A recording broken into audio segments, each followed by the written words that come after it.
காலை ஒளி. எழுதியவர் திருமதி டோரா எட்வின். உன் விளக்கில் எண்ணெய் இல்லை. இன்று என் வருகை இருக்குமானால் நிச்சயமாய் நீ கைவிடப்பட்டு விடுவாய். திசை அறியாது வேகமாக ஓடிக்கொண்டிருக்கிறாய்.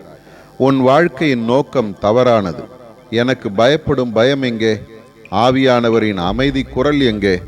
உன் சித்தம் நிறைவேற வேண்டுமென்பதே உன் முழு இருதயத்தின் விருப்பமாயிருக்கிறது. ஆகவே முழு முயற்சியுடன் அங்குமிங்கும் ஓடுகிறாய். என் வசனங்களை தவறான வழியில் பயன்படுத்துகிறாய். உலக ஆதாயத்திற்கென்று ஊழியம் செய்கிறாய். பரிதாபமாக வாழ்ந்து கொண்டிருக்கிறாய். உன் எண்ணங்களில் தெளிவு இல்லை. 2 எஜமான்களுக்கு ஊழியம் செய்கிறாய். வெளிப்பார்வையில் என் ஊழியம்.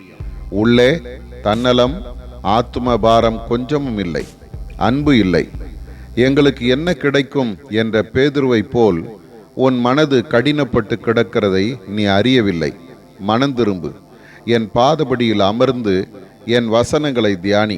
தேவனே, என்னை ஆராய்ந்து பாரும் என்று, என்னை சோதித்து பாரும் என்றும், மறைவான குற்றங்களுக்கு என்னை நீங்களாக்கும் என்றும், துணிகரமான பாவங்களுக்கு என்னை விலக்கி காரும், என்னை கழுவி அருளும் என்றும் உன் ஜெபங்கள் இருக்கட்டும்.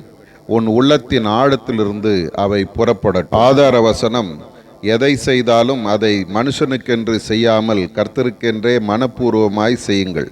கொலோசையர் 3:24.